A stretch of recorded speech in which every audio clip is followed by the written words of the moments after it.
एक टॉपिक ग्राम सभा में पंचायती राज, जो इसमें मैं आपको करा रहा हूँ आपको वही करना है। और कहीं और से आपको एक्स्ट्रा नॉलेज मिलती है आप वो भी कर लीजिए। मैं यहाँ पर ये नहीं कहूँगा मेरे से ही आएगा, बट मेरा पूर्ण प्रयास है मैं आपको जहाँ तक मदद कर पाऊँ।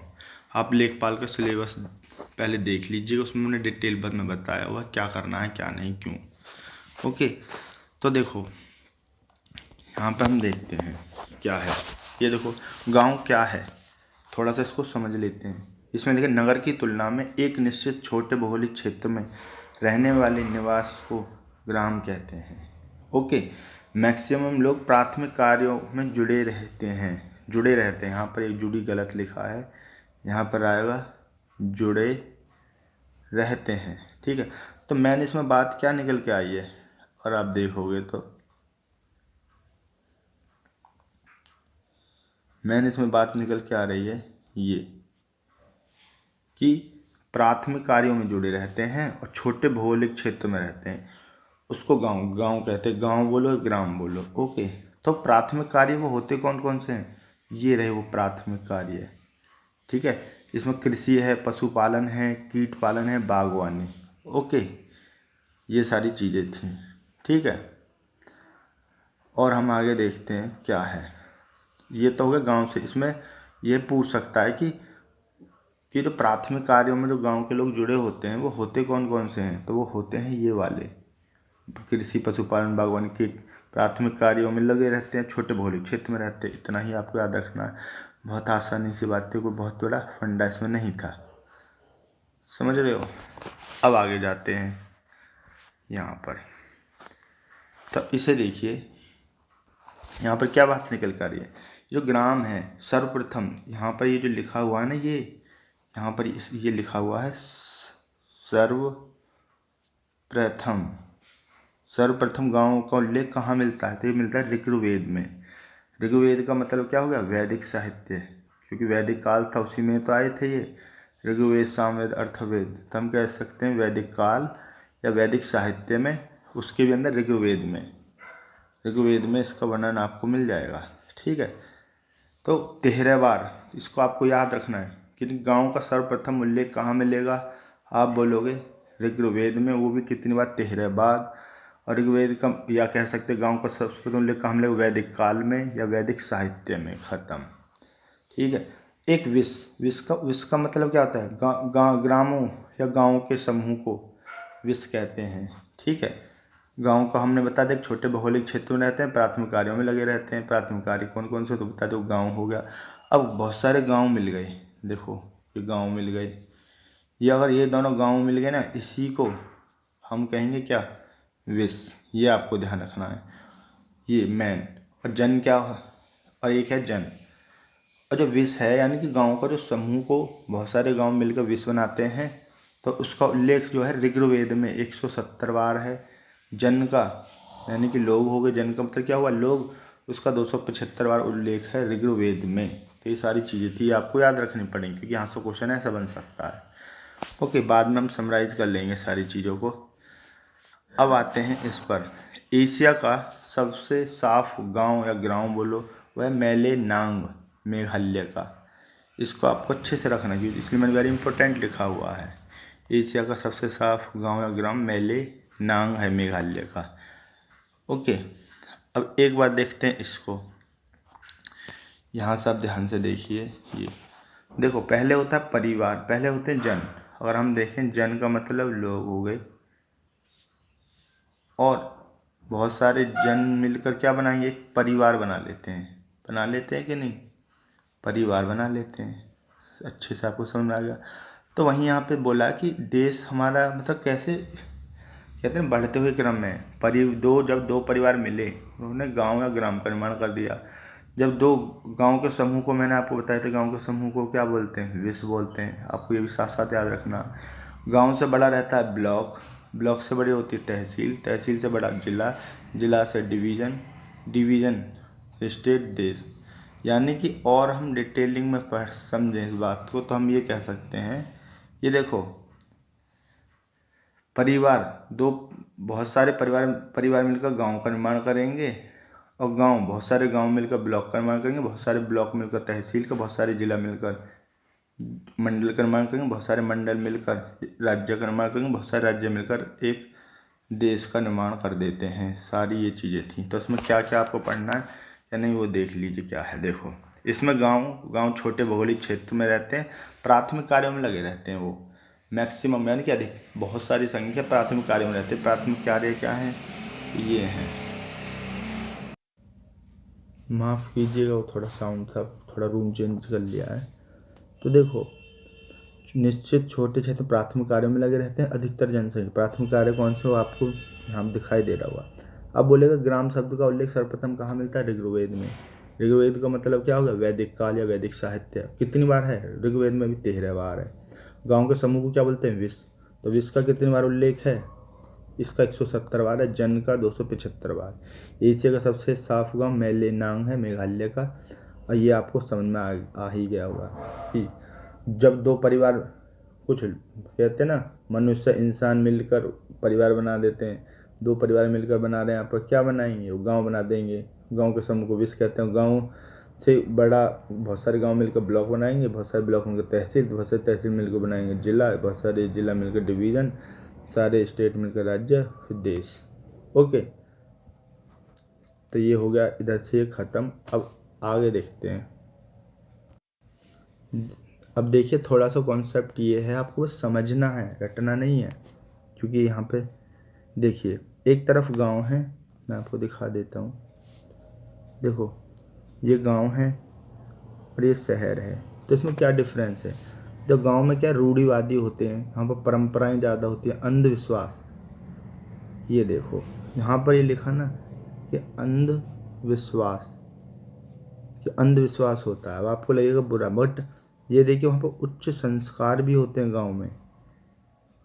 लोग ये तो बोलते हैं कि वहाँ पर अंधविश्वास, बट देखिए संस्कार वहाँ पर गांव में उच्च रहेंगे। डिफरेंस नहीं है, बता रहे क्या अंतर है। ठीक है, तो वही मैं बताना चाह रहा हूँ।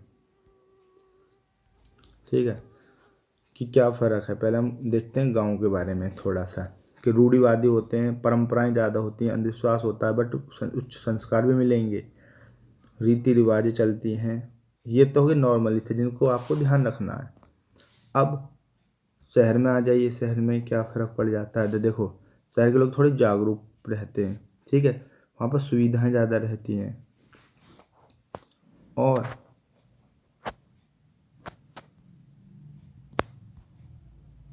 ये, हाँ, सुविधाएं ज़्यादा रहेंगी तो देखो हेल्थ भी अच्छी रहेगी, रोजगार की संभावना रहती है और उच्च जीवन शैली रहती है। और जो इसमें जैसे निम्न शिक्षा है, यहाँ पर तो शहर में क्या होगी? अच्छी शिक्षा होगी, निम्न सड़कें रहेंगी और निम्न डिजिटलाइजेशन होगा। तो यहाँ पर क्या होगा? हाई डिजिटलाइजेशन होगा शहर में। जैसे निम्न सड़कें हैं तो यहाँ पर अच्छी सड़कें होंगी, जो अपोजिट। तो थोड़ा बहुत जो मेन अलग है, तो शहर में जागरूक होते हैं, ज्ञान विज्ञान पर संचार साधन रहते हैं, परिवहन रहता है, सुविधाएं। तो डिफरेंस आपको समझना है, याद नहीं करना। क्योंकि पूछ ले तो आप खुद कर लोगे क्वेश्चन यहाँ से, अगर आपने समझ लिया। ठीक है, अब आगे देखते हैं। अब थोड़ा सा यहाँ से हम पढ़ लेते हैं, पॉइंट हैं, यहीं से क्वेश्चन बनेगा। ठीक है, क्वेश्चन मतलब बनेगा तो ऐसे बन सकता है। देखो क्या लिखा हुआ आपको दिखाई भी दे रहा होगा साफ, कि प्राचीन काल में ग्रामीण प्रशासन और स्थानीय प्रशासन को चोल काल में देखा गया। ये देखो हम बोले ना प्राचीन काल में ग्रामीण प्रशासन और स्थानीय शासन, ग्रामीण प्रशासन और स्थानीय शासन को चोल काल में देखा जा सकता है। पूछने लगा किस काल उसमें देखा गया, वहाँ पे लिखा रहेगा चोल, चालुक्य, जो भी हो, सोलंकी। तो आपको रखना चोल में ग्रामीण प्रशासन, स्थानीय शासन। ग्राम शब्द का उल्लेख वैदिक साहित्य में। देखो वैदिक साहित्य आ गया यहाँ पर, यहाँ पर देखो आ गया ना, वैदिक साहित्य में देखा गया। वैदिक साहित्य का मतलब क्या? ऋग्वेद। उसमें भी कितनी बार देखा गया था? 13 बार। यही था ना। अब देखो लॉर्ड रिपन ने 1882 में स्थानीय स्वशासन की शुरुआत की। देखो लॉर्ड रिपन, आपको थोड़ा और क्लियर कर देते हैं।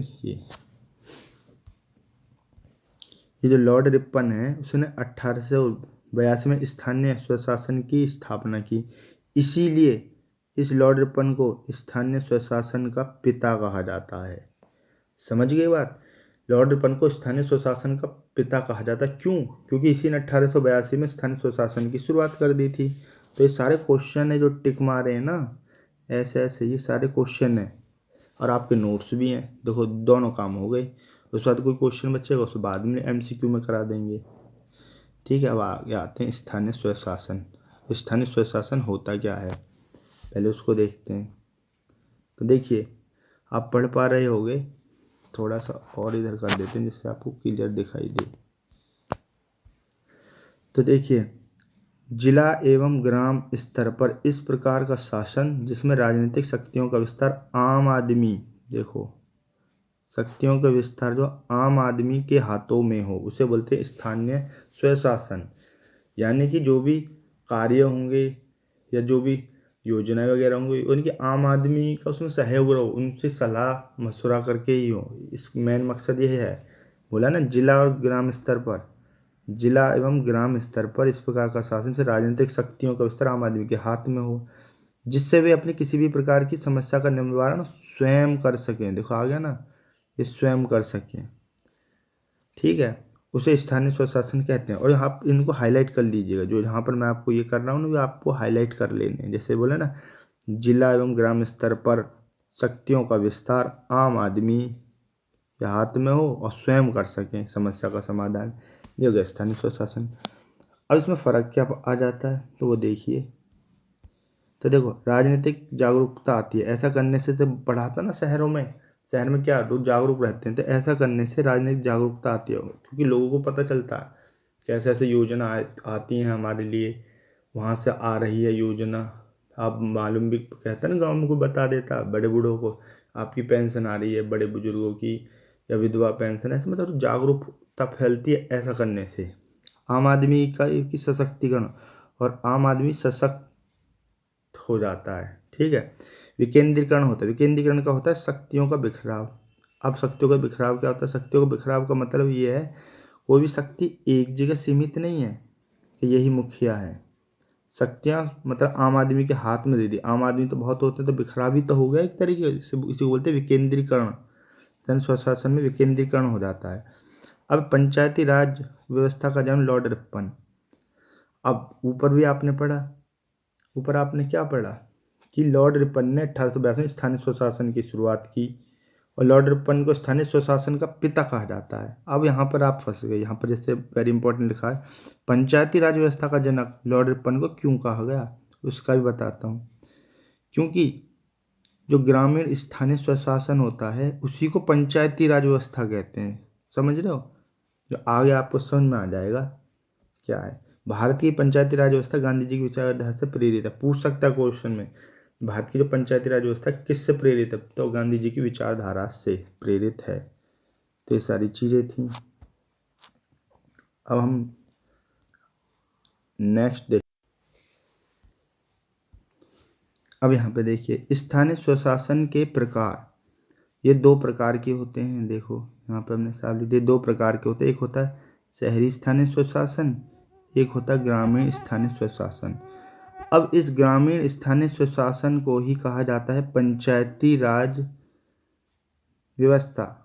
इस वजह से हमने बोला पंचायती राज व्यवस्था के भी जनक लॉर्ड रिपन हैं। आप समझ गए होंगे, तो आप पढ़िए। यहाँ पर लिखा है पंचायती राज व्यवस्था की शुरुआत चोल काल से मानी जाती है। इसीलिए देखो चोल काल से, जबकि चोल काल में हम ऊपर क्या बताया था, ग्रामीण प्रशासन स्थानीय स्वशासन का जनक चोल काल में। इसीलिए क्योंकि ये जो ऊपर लिखा हुआ ना, दो प्रकार में से एक प्रकार ग्रामीण स्थानीय स्वशासन, ये जो ग्रामीण स्थानीय स्वशासन, इसी को पंचायती राज व्यवस्था बोलते हैं। यही इसीलिए यहाँ पर लिख दिया। अगर क्वेश्चन को और डेप्थ में पूछे, घुमा के ऐसे भी पूछ सकता है।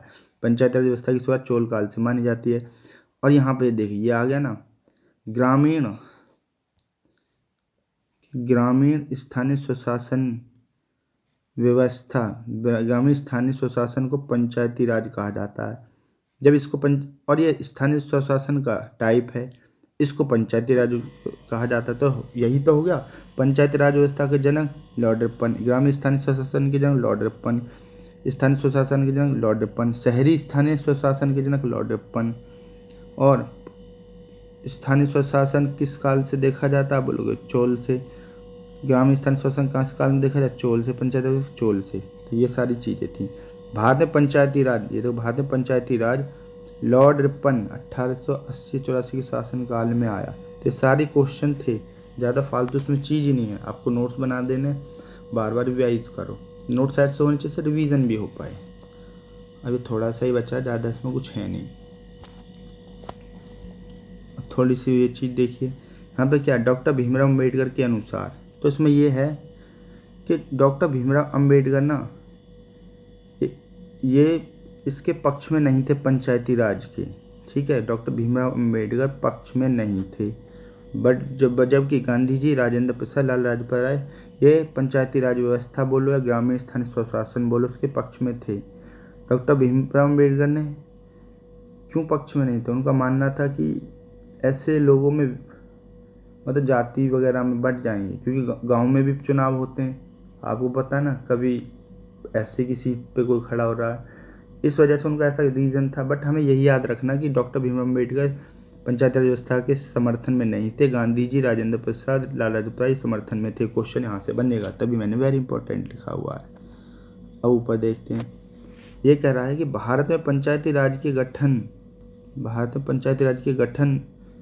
एवं सशक्त करने की अवधारणा गांधी जी के दर्शन पर आधारित है। ये ध्यान रखना, पूछ सकता है किसके दर्शन पर आधारित है, आप बोलोगे गांधी जी के दर्शन पर आधारित है। क्वेश्चन भी है और आंसर भी, आपके नोट्स भी हैं।